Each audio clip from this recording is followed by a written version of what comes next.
ফুটবলের সঙ্গে রাজনীতির সম্পর্কটা যতই অস্বীকার করা হোক, ইতিহাস বারবার প্রমাণ করেছে মাঠের বাইরের বাস্তবতা কখনোই মাঠ থেকে আলাদা থাকে না। আর্জেন্টিনা ইংল্যান্ড দ্বৈরথে এই সত্যটাই যেন আরেকবার সামনে এলো।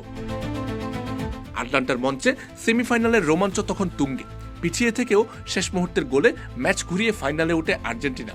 কিন্তু জয়ের সেই উচ্ছ্বাসের মধ্যেই লুকিয়েছিল আরেকটি গল্প, ফকল্যান্ড দ্বীপপুঞ্জ নিয়ে পুরনো বিরোধের স্মৃতি। লাস মালভিনাস সন আর্জেন্টিনাস লেখা ব্যানার হাতে খেলোয়াড়দের উদযাপন সেই স্মৃতি নতুন করে উস্কে দিল। ফকল্যান্ড দ্বীপপুঞ্জ নিয়ে আর্জেন্টিনা ও ব্রিটেনের সম্পর্ক কখনোই স্বাভাবিক ছিল না। 1982 সালে দুই দেশের মধ্যে যুদ্ধ পর্যন্ত হয়েছিল, প্রাণ হারিয়েছিল শত শত সেনা।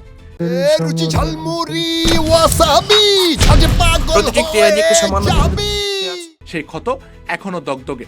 আর ফুটবল মাঠে এমন প্রতীকী প্রদর্শন তাই কখনোই নিছক উদযাপন হিসেবে দেখা হয় না। ফিফার নিয়ম অনুযায়ী রাজনৈতিক বার্তাবাহী কোনো প্রতীক প্রদর্শন কঠোরভাবে নিষিদ্ধ। 2014 সালেও একই স্লোগান নিয়ে ছবি তোলার জন্য শাস্তি পেয়েছিল আর্জেন্টিনা। তবে সেবার ঘটনাটি ছিল একটি প্রীতি ম্যাচের আগে, আর এবার ঘটল বিশ্বকাপ সেমিফাইনালে ইংল্যান্ডকে হারানোর ঠিক পরপরই, যা বিষয়টিকে আরও স্পর্শকাতর করে তুলেছে। প্রশ্ন উঠেছে, ফিফা কি এবার আরও কঠোর হবে? পুরনো নজির বলছে সাধারণত জরিমানা আর তিরস্কারে সীমাবদ্ধ থাকে এমন শাস্তি, নিষেধাজ্ঞা পর্যন্ত গড়ায় না। কিন্তু বারবার একই ঘটনার পুনরাবৃত্তি ফিফাকে কঠোর অবস্থানে যেতে বাধ্য করতে পারে বলেও মনে করছেন অনেকে।